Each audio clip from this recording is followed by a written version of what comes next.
Hello everybody and welcome back to a brand new video. We just hit 34,900 subscribers. Can we get to 35K? Please like this video down below and subscribe to the channel. We are continuing our war and we're 4,500 away from beating LTE, so make sure you guys help out and do your part. Anyways, before we get started, I'm going to tell you about My Patriot Supply. As Americans, we need to be prepared, and that includes avoiding the long lines at the grocery store by stocking up on disaster food supply. And there is no better disaster food kit than the ones over at American-made My Patriot Supply. Take action so you're ready for what's coming and save $100 on a 4-week emergency food kit when you go to my special website, preparewithredeagle.com. Those that know what's coming are preparing today. Go to preparewithredeagle.com. That is preparewithredeagle.com. And today, in today's video, we are going to be analyzing Biden's potential VP choices. A lot of people have been asking for me to do this, but today we're going to take a measured analysis of Biden's VP choices, the ups of them, the downs of them, how they could help Biden, how they could hurt Biden, and which one will he actually take when it's all said and done. There are many choices. We're going to get to them. The first VP choice that Biden could take is Tammy Baldwin, senator from Wisconsin. Now, honestly, this is not a terrible pick on the surface. She does have experience. She is relatively progressive enough to get the progressive wing of the party on board, and she is from a swing state in the Midwest. This could potentially help him in Wisconsin.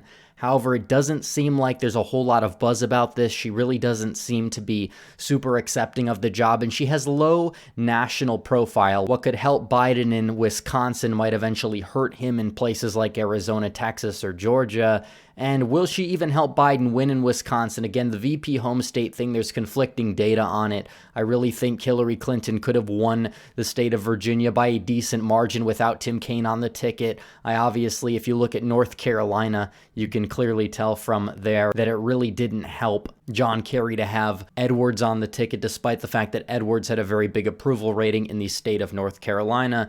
So obviously, it could help Biden a little bit, but it's probably not likely to happen.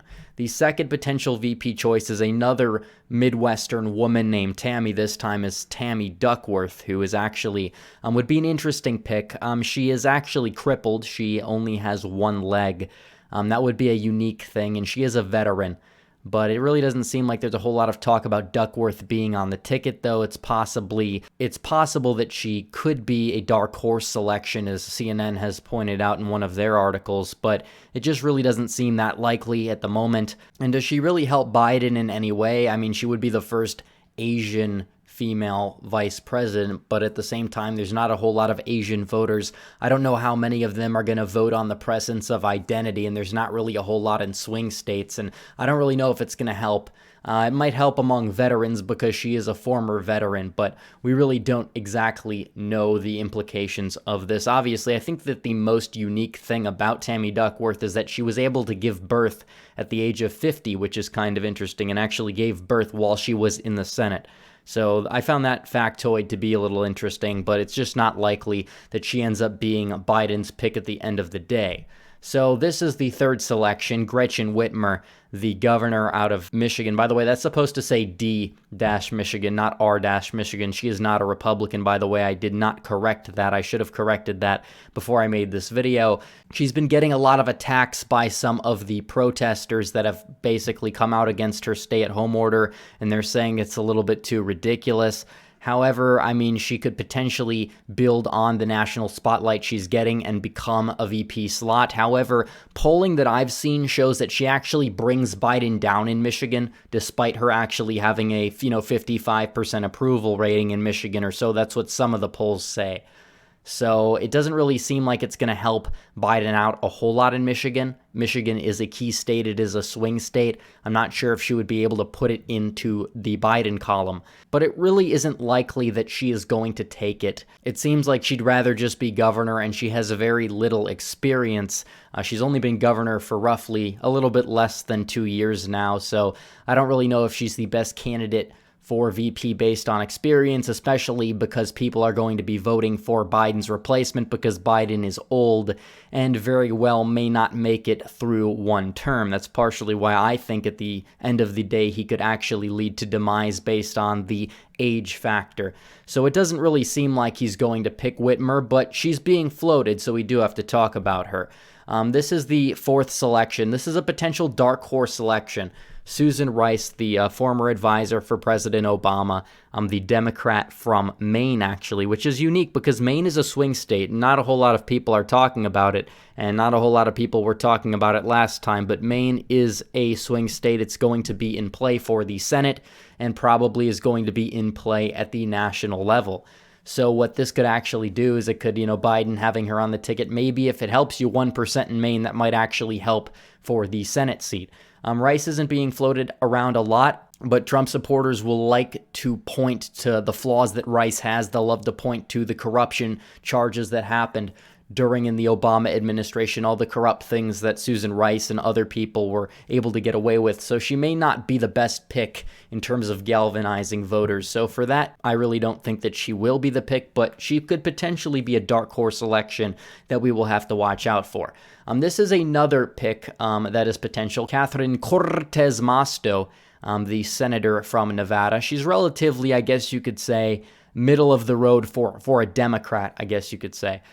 She's not too far left. She is Hispanic, would actually be the first Hispanic individual to be on a presidential ticket, which is kind of a big deal, I guess you could say, in that regard. So that would be something new that could bring to the ticket. Maybe she could help out in Nevada, make Nevada potentially help in Arizona.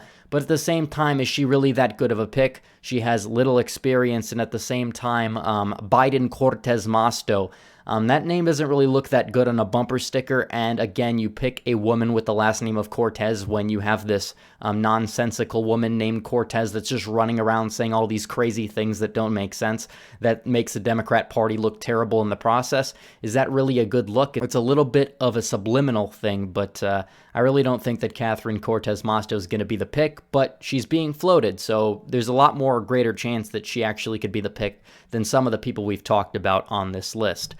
This is a potential pick here, Amy Klobuchar, senator out of the state of Minnesota. Now, Amy Klobuchar is relatively uninspiring for the progressive wing of the party, I guess you could say.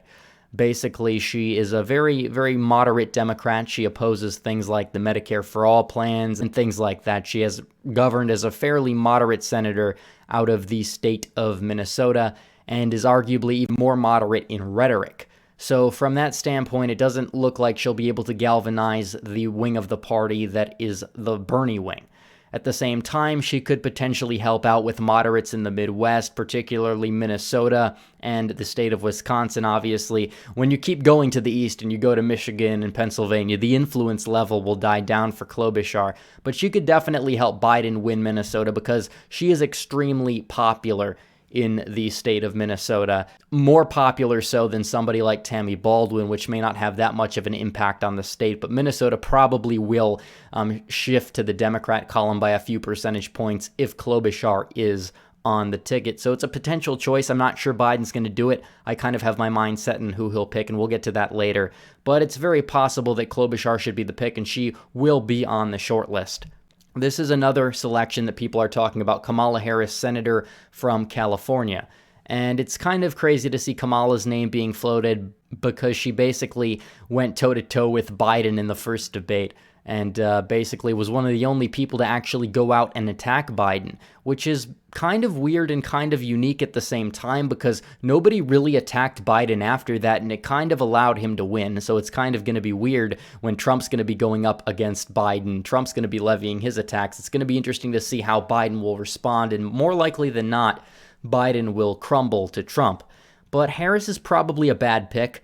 She's an elitist. I don't really think she'd help anywhere. I think she'd hurt in the suburbs. I think she'd be a very bad fit for the suburbanites, and she really doesn't galvanize the progressive wing of the party either, despite being far left on rhetoric, because she has a terrible past history as California Attorney General when it comes down to the issues of criminal justice. So, and basically you have the whole prostitute factor. So in terms of Kamala Harris, probably a no-go for Biden, but she'll be on the short list nonetheless.